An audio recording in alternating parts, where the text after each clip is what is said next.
well, the next thing was time. Why is time important? Ran the numbers. How old are you now? 35.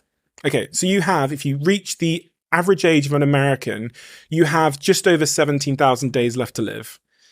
And I think all of that goes to show that time is the currency we're playing with in every moment of our lives. It's the center point of our influence. I talk about the roulette table of my life. It's the frame I think through, where we wake up in the morning with these 24 chips. If you spend 8 hours sleeping, you wake up with 16 chips left. And how you place those chips on this roulette table that sits in front of us just before the wheel spins every day determines all of our outcomes in our lives. So I've chosen now to allocate 2 chips to this little piece here called fitness. The roulette table spins and I get my returns. As I went down that chapter, I realized that in the context of time and death, and time management, the most important question to answer, the fundamental, is discipline. How can I allocate more of these chips to the things that are in line with my values? Where does this thing called discipline come from? If it underpins everything we do, it even underpins what you just said there with Fred again in that Mark Manson quote. The reason why Fred again is doing that is because his discipline equation is in line.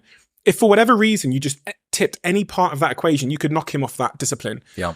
With Jimmy Carr and with all these people that go do that decade of dedication to become masters in their craft, if you look to their discipline equation, you'll see moments where the friction came up and they fell off, or they got writer's block, or whatever it might be called in their context. And then, so you can influence your discipline if you understand that equation. When my DJ equipment was on the floor of my spare room, I did not DJ. Never going to use it. The minute I put it on my kitchen counter and had it one button away from being able to practice at any given moment, I put it right in front of me. Same thing for any creator. If you're starting to do a YouTube channel, and this is a life hack here. You remember, you might have had this in your house when you were younger, radio infrared socket turner-oners. It's like a single remote. It's like $10 on Amazon. And you leave the wall socket on at all times and you run it through one of these additional sockets and then you plug your shit into that thing. Yeah. And it's like $10, right, on Amazon. My entire studio at home is run through one of these. So I go in and I just press 1, 2, 3, 4 and everything comes on.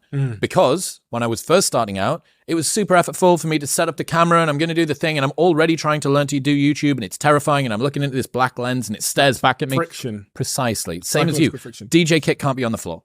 If you want me to practice as much as possible, get it in the way. Put it in the way of things, right? It's almost harder for me to DJ than it is for me to avoid it. It was on my kitchen counter, so I would sometimes be going into the kitchen to eat something and just press the button and I'm off. 4 hours later, I've just done a 4-hour DJ practice. Yeah.